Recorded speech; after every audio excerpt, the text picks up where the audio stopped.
Welcome to Hiccups and Hot Flashes, where every hiccup is a hidden gift and every hot flash a power move.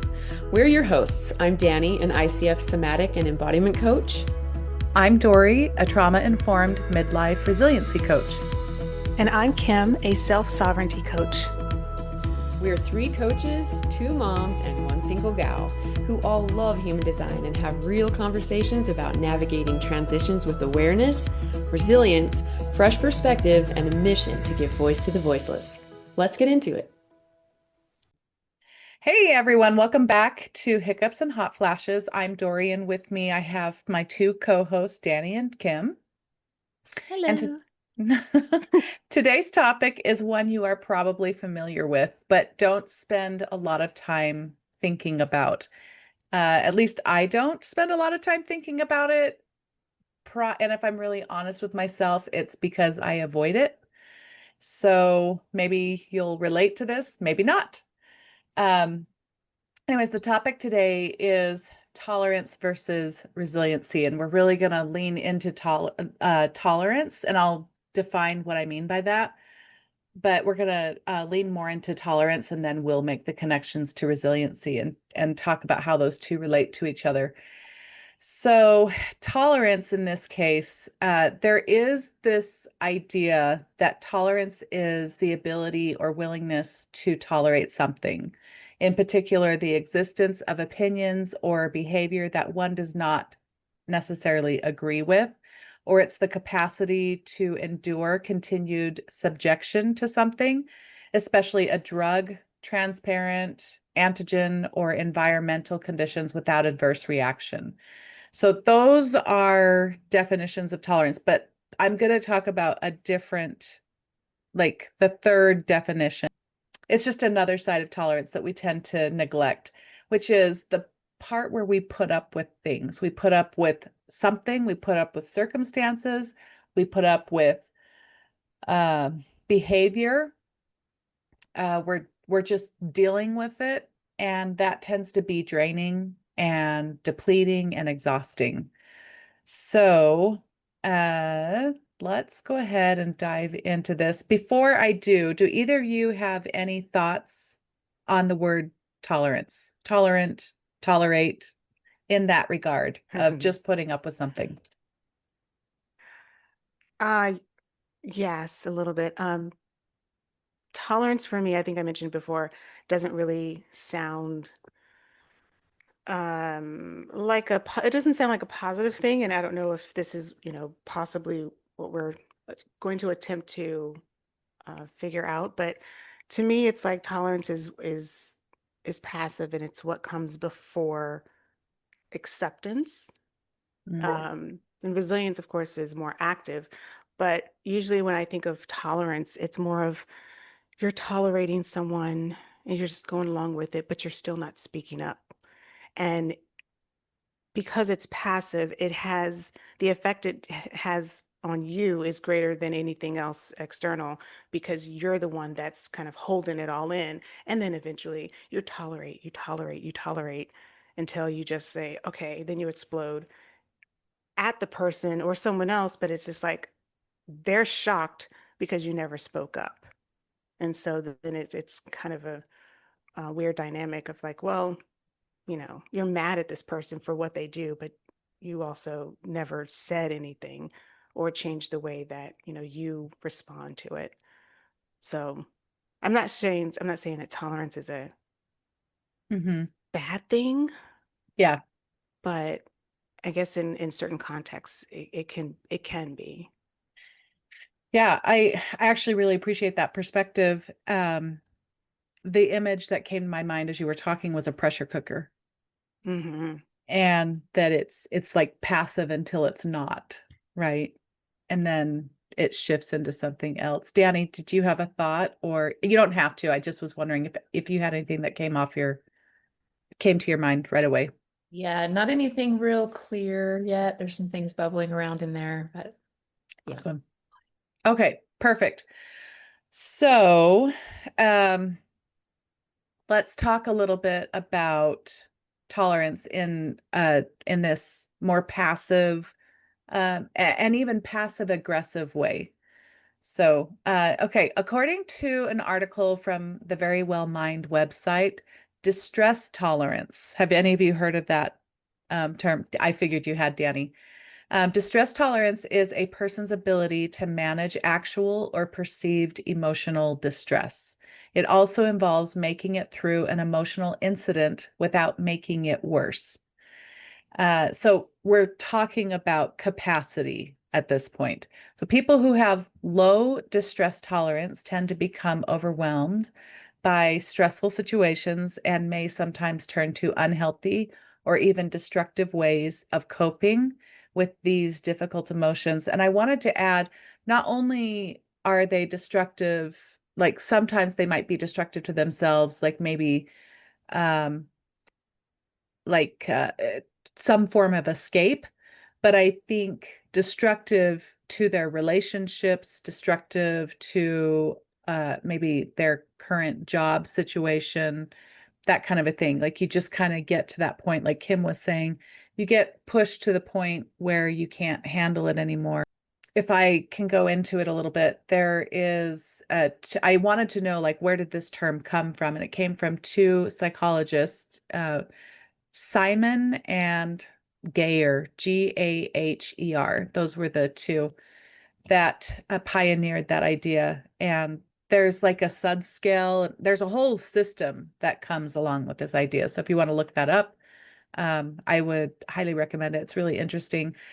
We actually, in our society, we lean on this distress tolerance scale a lot more than we realize. When I looked it up, I saw things that were very, very familiar, ideas that were very familiar. And I was like, oh, this is where this all came from. Okay, got it.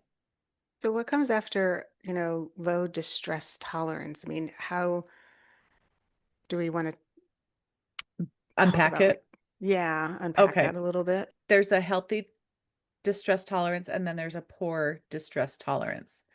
And the healthy distress tolerance is when you can prepare in advance to cope with intense emotions. So you're proactive, you've got a plan, and you also enjoy a more positive long-term outlook for dealing with those intense emotional experiences. Research has found, and this is from the Very Well Mind website, research has found that distress tolerance can be effective in helping people better regulate anger and impulsivity.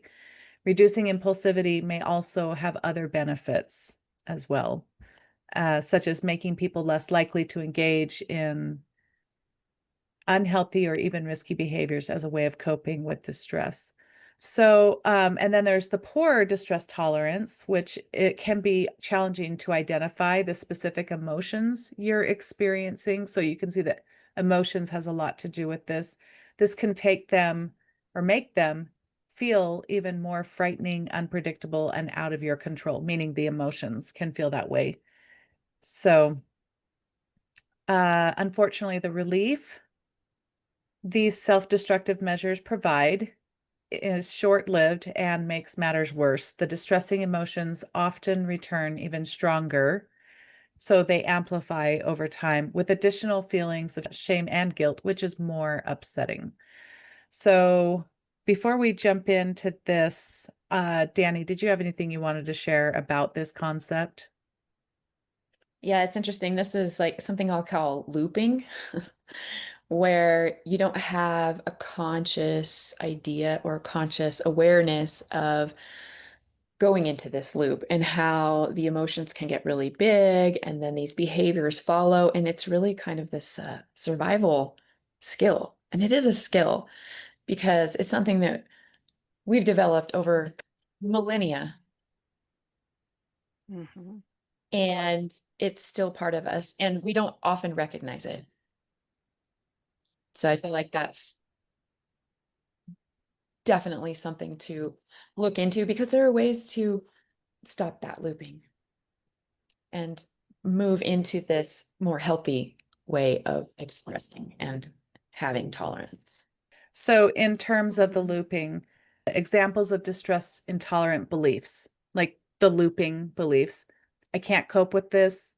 I will never feel better.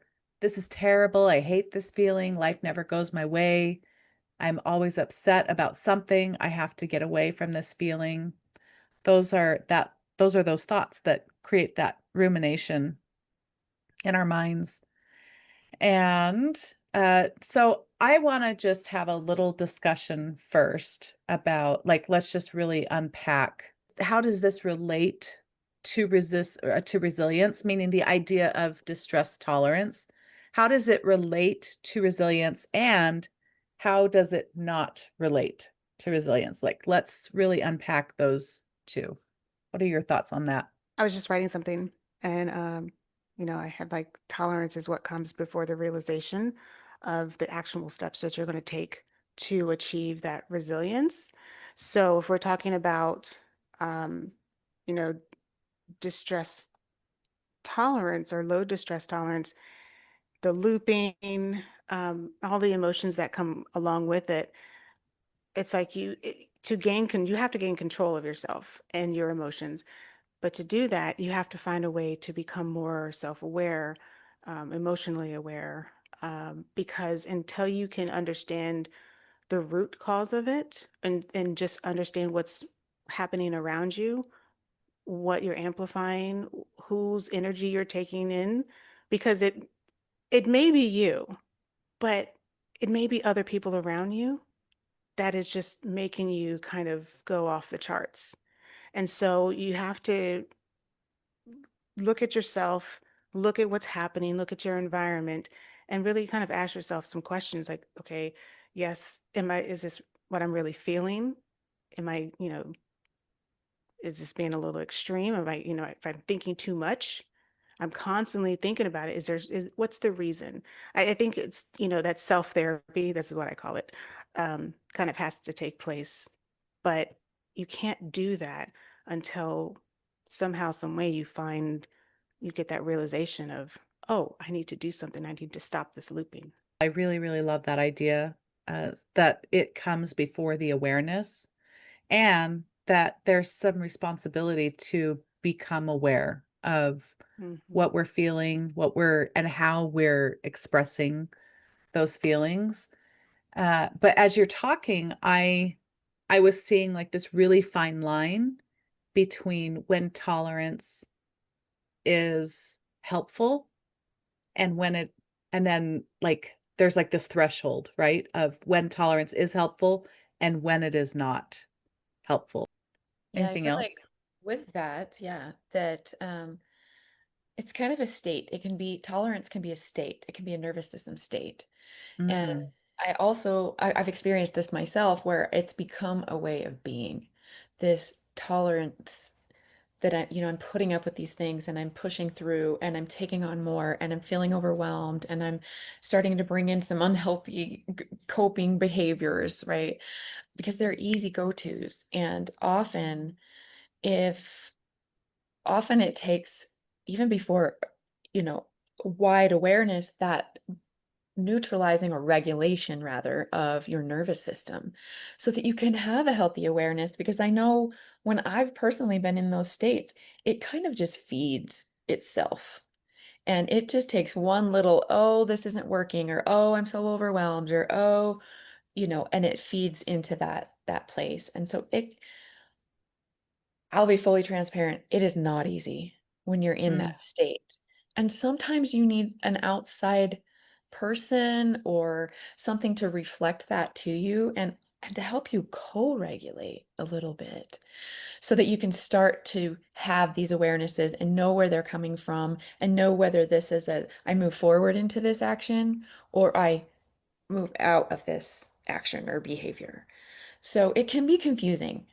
And you Mhm. can be acting from a place of tolerance and what that brings versus, okay, I see this tolerance and what's happening over here, and now I can consciously make a different choice. Hmm. Yeah, it's being able to tolerate. If you're just going with tolerating, it's tolerating without identifying with Mm. what's going on around you, the person, the place, the thing, the situation, the event, whether it's directly yours or someone else's. You tolerate a person, but you have to know why you're tolerating them. You don't make it something more than it is, where you're saying, okay, I will compromise what I want, my voice and how I think and believe, so that this person can behave and say and sound, the way that they are. Well, I think often if you're in a state like this, and I think a lot of us are just because things are so stressful, to one degree or another, it's beneficial to have a little bit of a practice where we're understanding what is ours and what is someone else's, because Mhm.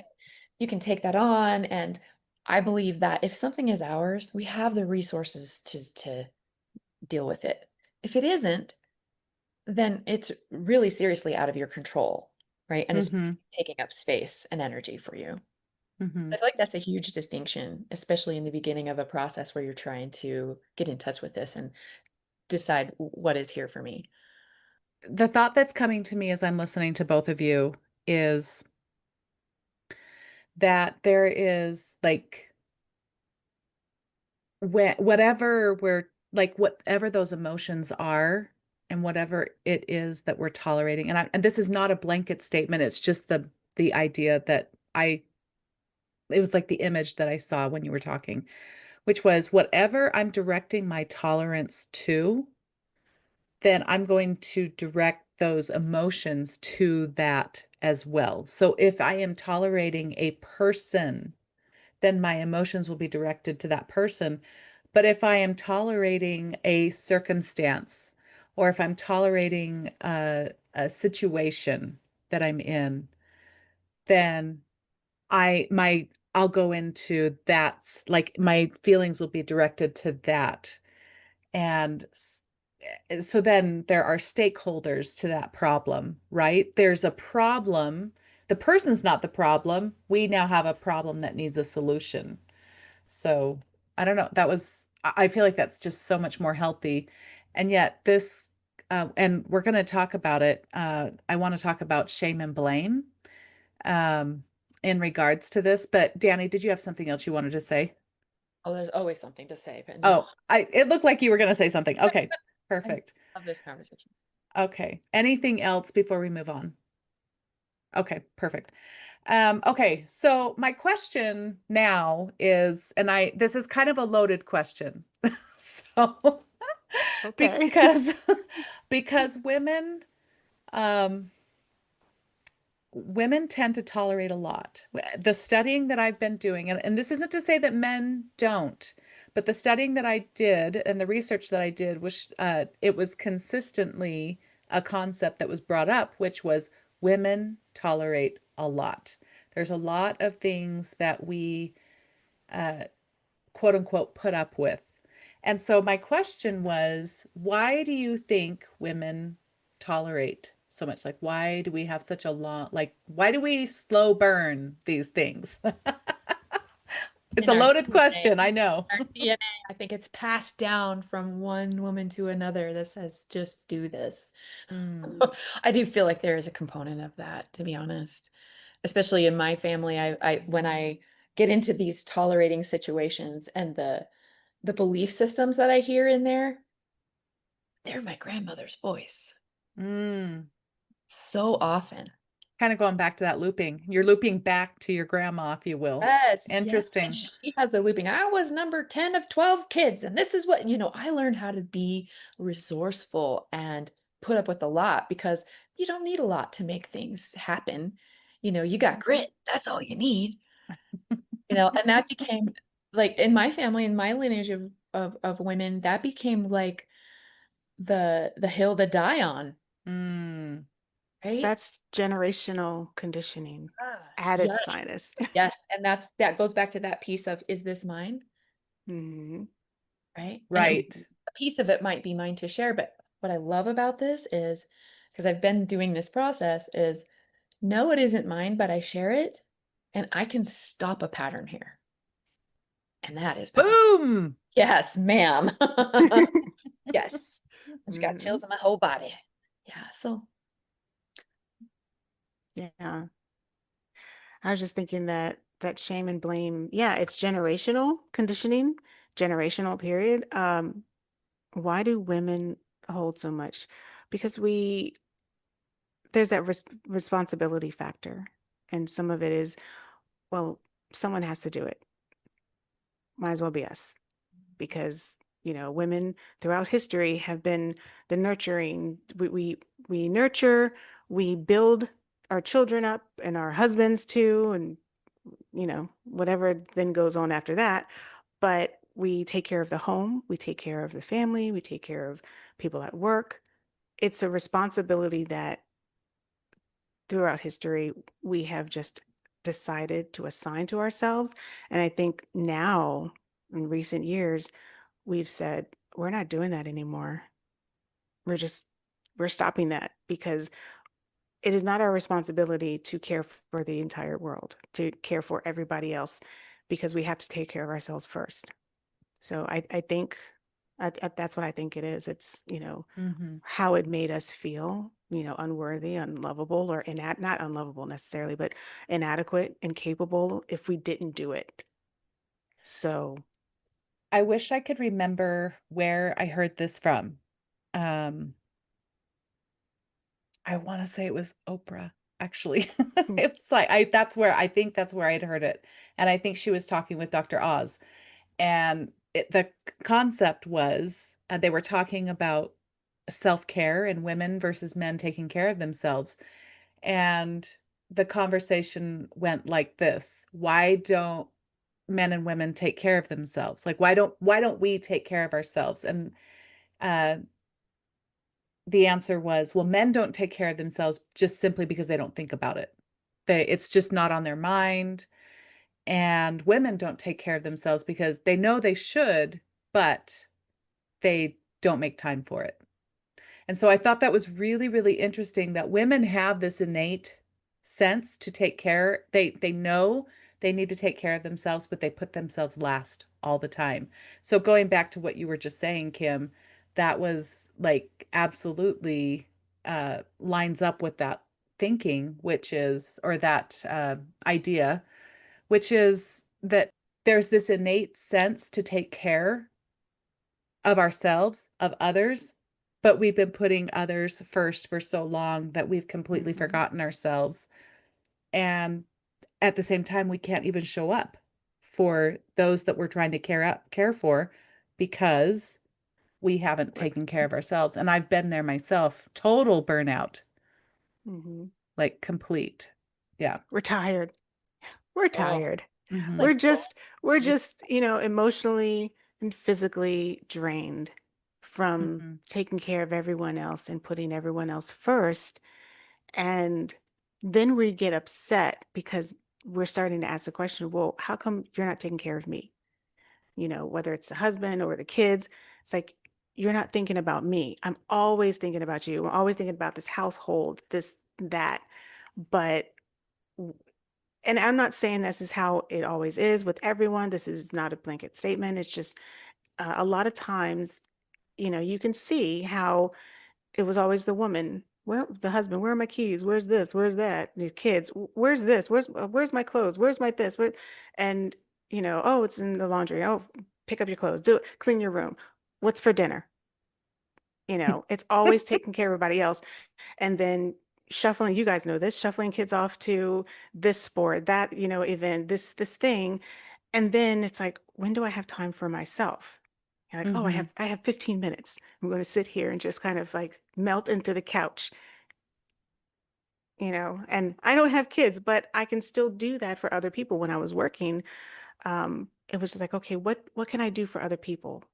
And it was, even if I said I'm not going to, they still came to me because they're so used to me helping them and getting them what they need. I actually had a job where we everyone had their assigned groups to work with, and I was just like, why is everyone coming to me?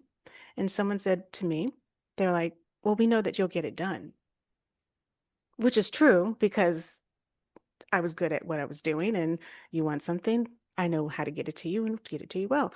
But I was just like, but you have your assigned people to help you, but you're coming to me because I gave that impression, and I took the action and ownership of saying, I'll do it.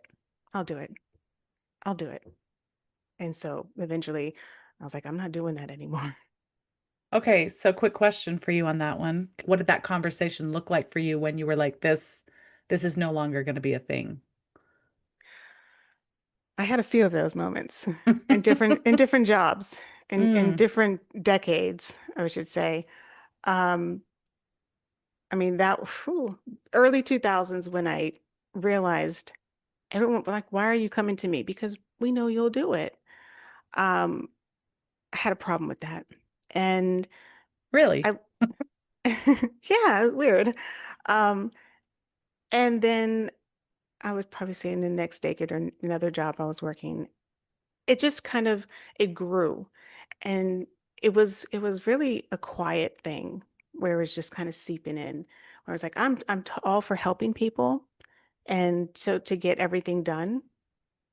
But then when you realize, or when I realized, I'm the only one doing most of the work. I'm the one that everyone's coming to. And then it became, I saw these mental and physical manifestations of how it was affecting me. And so I, had that come to Jesus kind of moment, talking to myself and go, you know what? I'm running myself ragged. Why am I doing this? Because I'm having conversations, like angry conversations, these Mm, fake conversations, like as if I'm speaking to the person. This is what I would say, you know, if they hmm do that. And then, Guilty. yeah, you're just like, arguing with nobody, like, this is what I want to say. And then of course in the moment that doesn't happen. But and I was like, this is not the way it's supposed to be. And my last job, I was a contractor. After going through my burnout with another job, and I could see it happening again, Mm, that's where I said, "Oh, okay. I've said it before and I've told people how to do it, but it's time for me to actually, not just talk, but actually do." And so I said, I need to stop. I need to start saying no. That is where that whole no came in. That conversation that I had with myself is just looking at what's going on with my body. How is this physically, affecting me, mentally affecting me? Because I was angry and frustrated and annoyed. And, the individuals that I was working with at the time mostly did not help, you know, because it wasn't like, hey, let me take this off your plate. Let me do this for you. And unless I said, I'm not doing this, someone else do it. Because I got to that point where I just said, I can't do it. I don't want to do it. hmm And Oh, then, those words then are just like riddled with guilt for some women. Say that again. What did you say? I don't want to do it. Yes. And that's it. I was like, I tried. And then I sit there and go, no. And I'm saying no to myself. And I just, because there were other people around me, it was just, I don't want to do it. I just don't want to do it. Someone else do it, or it's not going to get done. hmm And I didn't care at that point. It was Mm. a team. I was on a team, mind you. I'm always on a team, small teams. But So, why is one person doing the work? yeah, clarification. When you say you didn't care, was that like a state of apathy, or was it like I am not like I can't care about your stuff at this point? Because there's the two different things. There was a point where I was very apathetic to a lot. Mm, When I was kind of right before my crash out, it just was like, I don't care. I don't care what happens. I don't care what you do. I don't, you're mad at me. I don't care. I'm going to mm, say whatever I want to say back to you. I'll still try to be professional, but then actually, I don't care. You're going to get what I get because that's mm-hmm, where I was. I was reaching my limit. But it did become, there was another time it really was, I don't care what happens because I'm not the only one responsible here. We're a mm-hmm, team. Yes, stop giving me things you when I tell you I am unable to do that. I don't have the capacity, I don't have the education, but like, oh, but you're so good. You can do it. You can do it. No. I and then mm-hmm. that's when I was like, yeah, I don't care what happens to this because you're not listening to me. Mm. So I did reach that limit, that Yeah, point. that's interesting because I can hear even just in the way Mm. that you're describing it, like this slow like depletion and deflation of you. And what I also hear describing, like there's the low expression and the high expression of who we are. And I hear that you are just knowing you the way that I know you, like that is a lower expression of who you are. And Hmm. that's, we were talking about choice and being in that space of I am going to be intentional. I'm going to take responsibility for how I feel. And when we do that, we can show up in the higher expression of ourselves because we're present. We have the capacity to do so. Anyways, Danny, did you have anything you wanted to add? Yeah, I feel like as I was listening to that, just a lot of things popping up from my Mm, personal experience. And I can't remember who said it. I want to say maybe Tony Robbins. Like we don't get what we want necessarily. We get what we tolerate. mm. There's Ouch. yeah. Yeah, like Yeah. motivate you a little bit. Hmm. When I first heard that, I was like, wow, yeah, there's some Hmm. big truth to that. And I can even feel in my body when I'm holding back, when I'm tolerating. There's a sense inside of me that's like this friction and this like almost a bitter taste in my mouth, and I'm Mm, just forging forward because I'm the only one that can do it and no else, and a lot of that is self-imposed, really, hmm. like what I'm tolerating and why I'm tolerating it. And again, I think it boils down to some of these belief systems and this conditioning pieces of how we've been taught to do things. And this has showed up huge in my parenting and that realm of my life. I raised five boys and it almost killed me. Like it Mm, almost killed me. I'm still kind of recovering from that. Like Hmm. there's been some nervous system wiring mm, that exposure, right? And there is some guilt and shame around that because I think when you get into the place of you have tolerated enough, now you get into survival mode and you are yes. not your full self. And so looking back, sometimes in judgment is like, well, you didn't do this and you didn't do that. And then if I can turn and look at it from that compassionate side of where I was with my nervous system and where I was in my life, like I did the best I could with what I had. Hmm. And now I know more.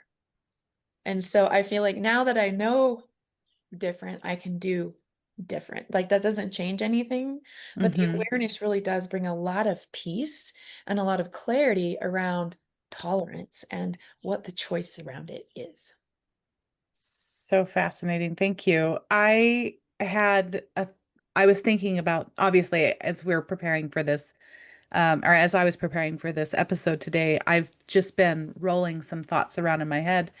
And I had an experience where I became aware of my anger. And this is where I think people, particularly women, have been conditioned out of being able to take up their space is with anger.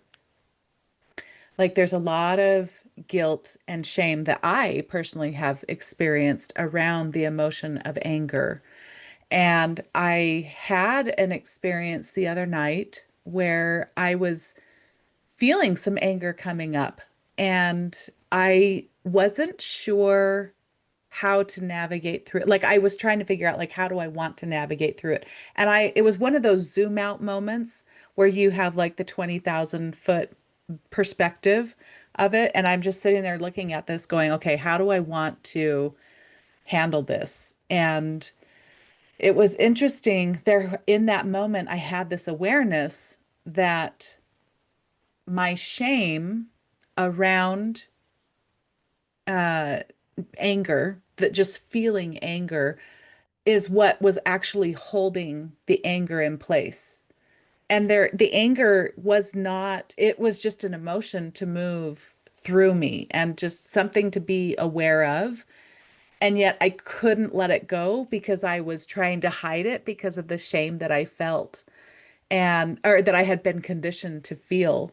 And so when I had that awareness, I was like, okay, so we get to reframe this and I get to let this part of my, you know, my generational conditioning, I get to let that go. But really quickly, I want to talk a little bit about what shame is. Um, Shame, just so we're all on the same page, shame is where you are thinking or where you have been told that something about you, like your existence, is wrong and you shouldn't show up this way. And that is where we start to take on shame. And shame is something that gets imposed on us. And I'm sure there's a lot more to it, but it is something that gets imposed on us. And then the challenging part is when we start to internalize that.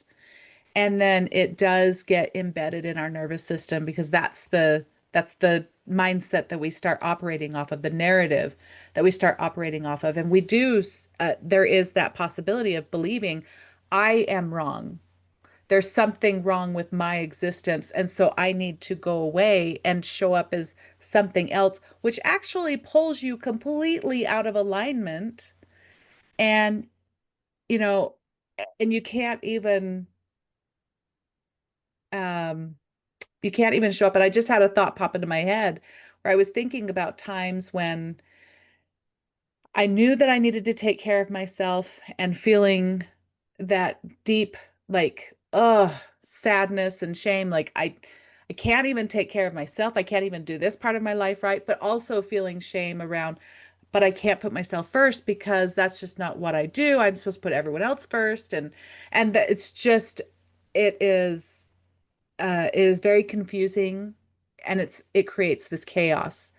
And I anyways, those were the thoughts that were coming to my mind. And I just do I don't want to necessarily dwell on this, but I just want to really unpack this for our listeners to because I'm guessing that there are some people who can really resonate with this conversation.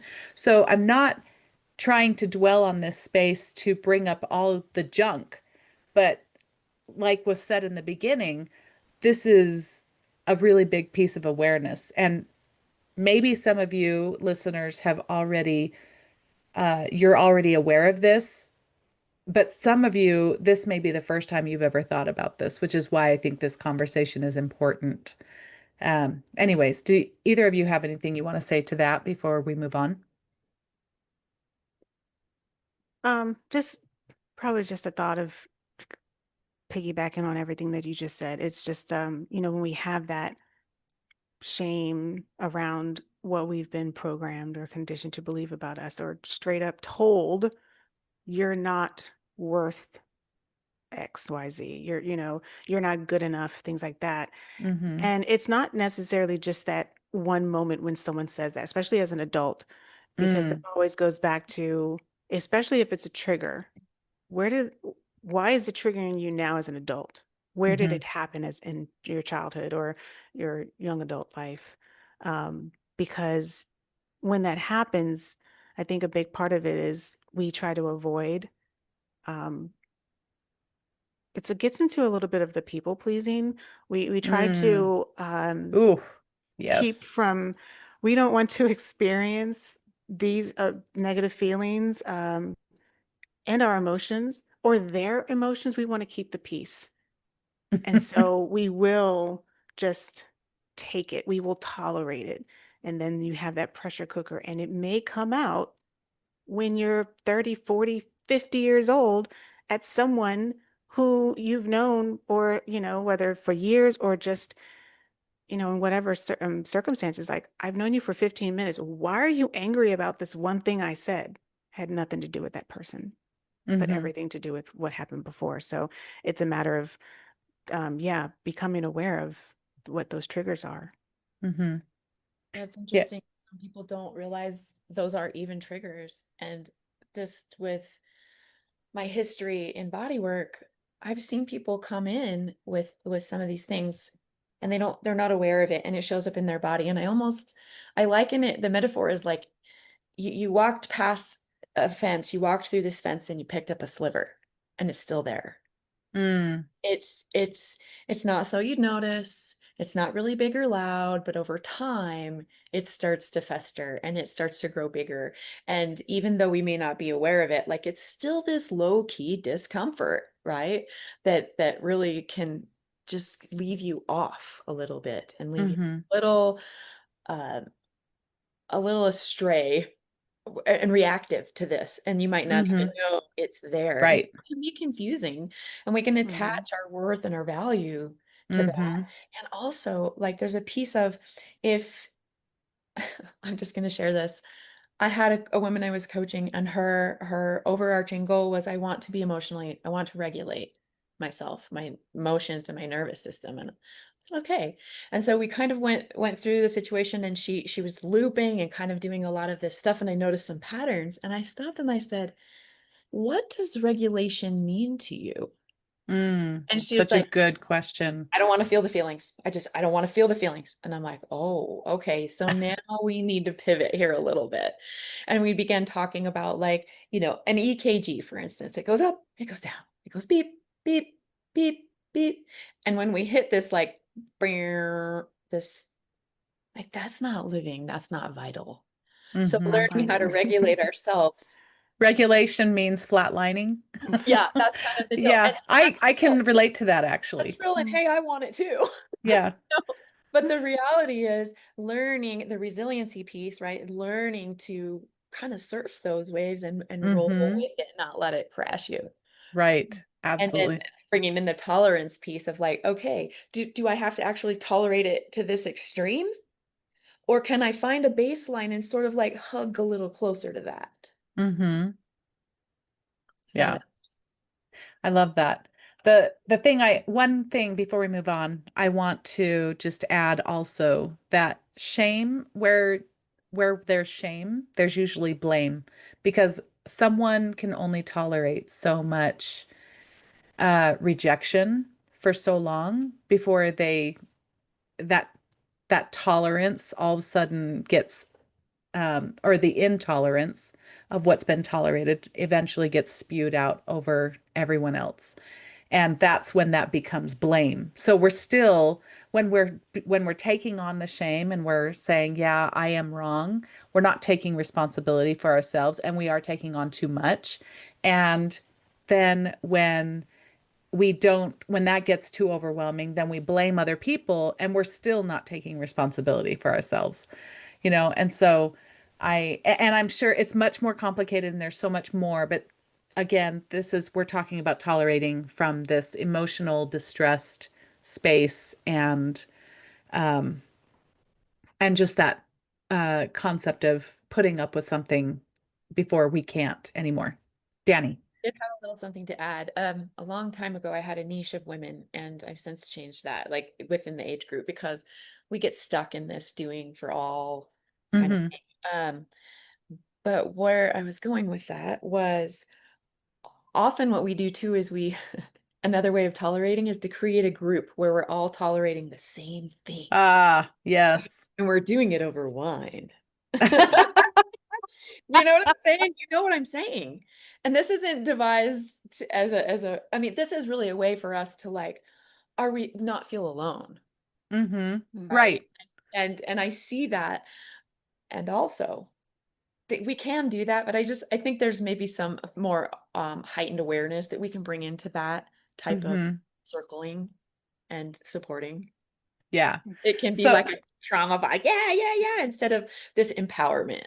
yes, exactly. No, I love that. That actually moves us. That's a perfect segue into the next piece, which is like getting our nervous system on board with what we do want to quote unquote tolerate, what where we're really wanting our boundaries.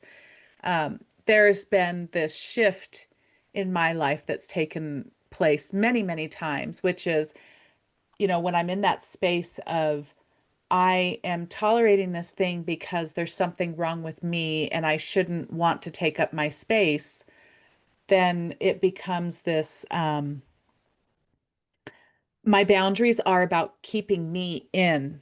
They're about keeping me regulated from like I am, what's the word I'm looking for? I'm making sure that I'm not rocking the boat. I'm not doing anything to bump into other people's stuff. And yet, in order to really show up and take up my space, it's not about me trying to protect others from me. It's about how am I going to protect myself so that I can show up fully? How, like, and I don't even want to use the word protection because it feels super strong, but what is it that I need to feel safe in order to allow my nervous system to relax? And what do I need to regulate in order to really show up, not just for me, but also for other people, so that this is a collaborative or synergistic experience? So, any Mhm. thoughts on how to get your nervous system on board and start holding space for that? I I want to say it just kind of reminds me. I don't have the whole thing, but shame resiliency theory.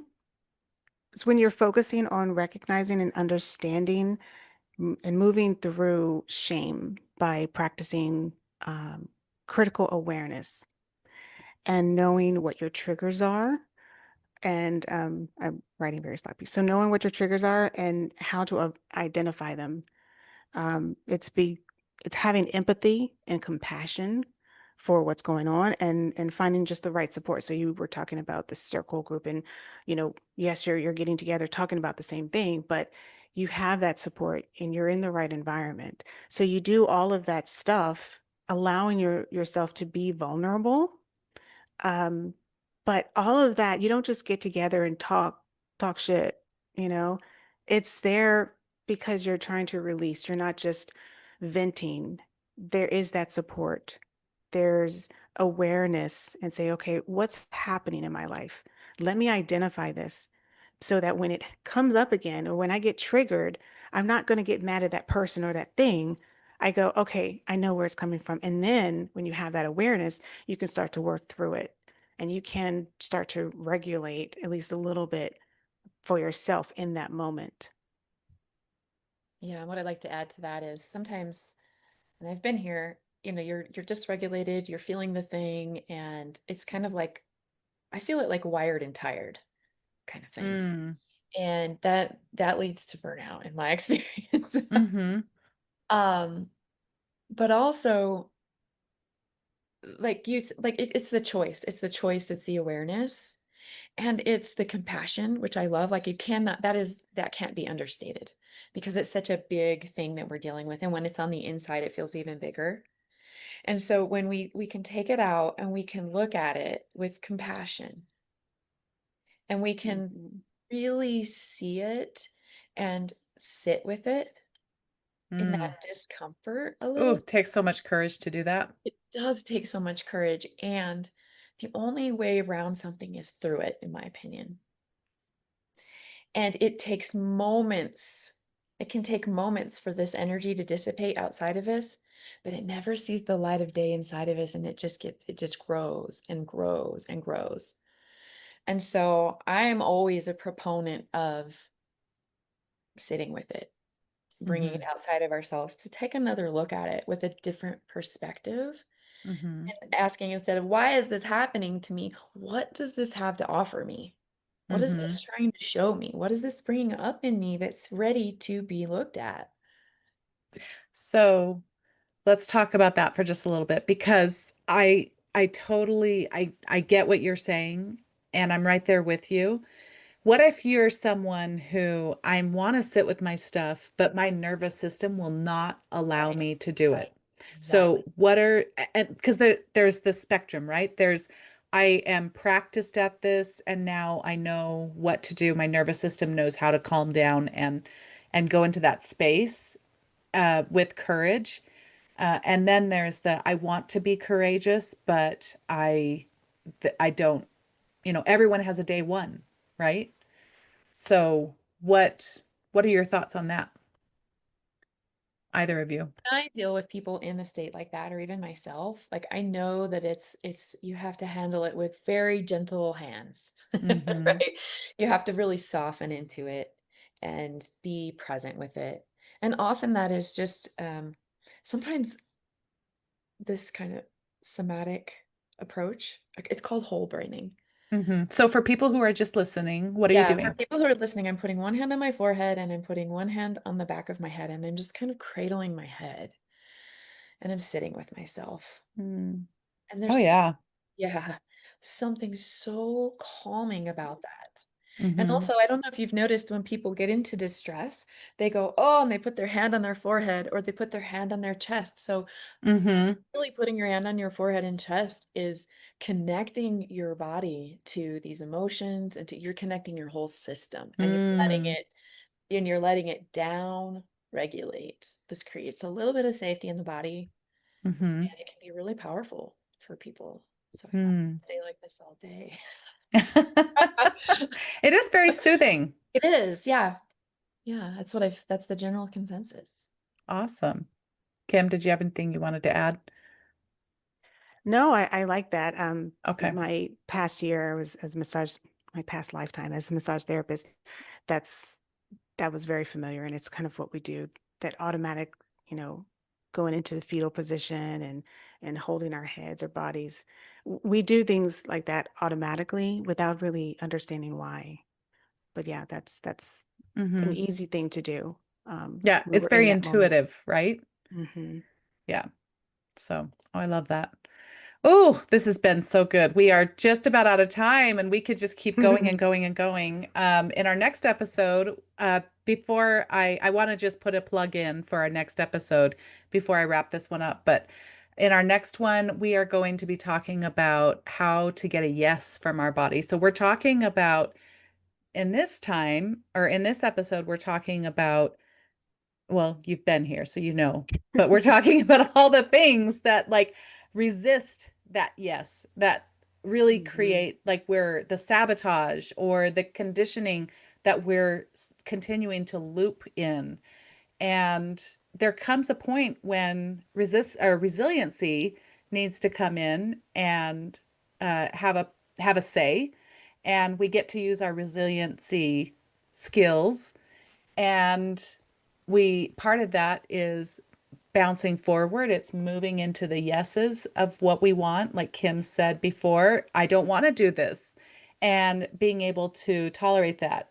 Danny's been talking about uh, how to gently hold space for your nervous system so that you can have that conversation with yourself and understand like where is this rooted, where is this coming from, what is the healing that needs to take place. And that's where we start saying yes to our body. And when we start to say yes to our body and we start to say yes to our minds, we actually what ends up happening is we develop this trust in ourselves, and through that trust we become even more and more resilient. And not only are we able to, like, at that point, we can trust ourselves, um, and we feel safe enough to start showing up for others because we know that we can be trustworthy in those spaces too. The two just play off of each other. Anyways, we're going to talk more about that in the next episode. And really quickly to wrap up, I just wanted to, I came across a list of 13 things that this is actually a book. I recommend it. Can I say that on this podcast? I recommend a book. It was really interesting. It's by Amy Morin. She's done a TED Talk, and I came across this one day at the library, and I was like, "Man, this is awesome!" And then it was we talked about doing these episodes, and this one was mine, and I thought I have the book for this. Anyway, she has a list of 13 things women don't mentally 13 things mentally strong women don't do. And this is like essentially it is what women don't tolerate anymore. Um, and so I'll just read a few of them. They don't compare themselves to other people. They don't insist on perfection. They don't see vulnerability as a weakness. They don't put others down to lift themselves up. They don't blame themselves when something goes wrong. That shame piece. They don't stay silent. We've talked about that in here. And they don't downplay their success. We'll leave the list in the notes so that you have that. I think I read only about 5 or 6 of those. It's a powerful list and a great, I think they're great benchmarks to work towards and just to kind of figure out where your tolerance level is. And Before we go, I just want to leave you with an idea to consider.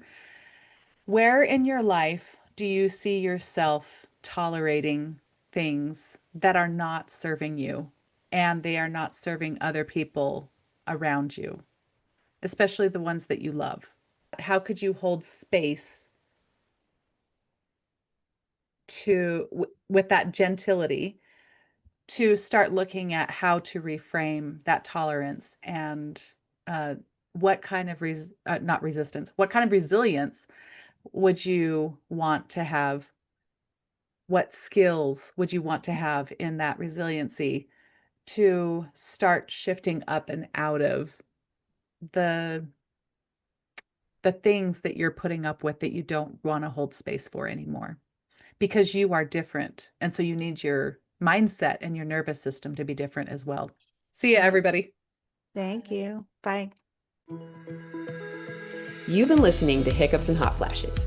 We're here for real talk around life's transitions, the messy, the meaningful, and everything in between. If something resonated, be sure to follow the show, leave us a review, and share this episode with someone who's riding their own wave of change. Got a question, comment, or topic you'd love us to explore? Send us an email anytime at hello.hhpodcast@gmail.com. Until next time, trust the hiccups, own the hot flashes, and keep showing up for the magic in the middle.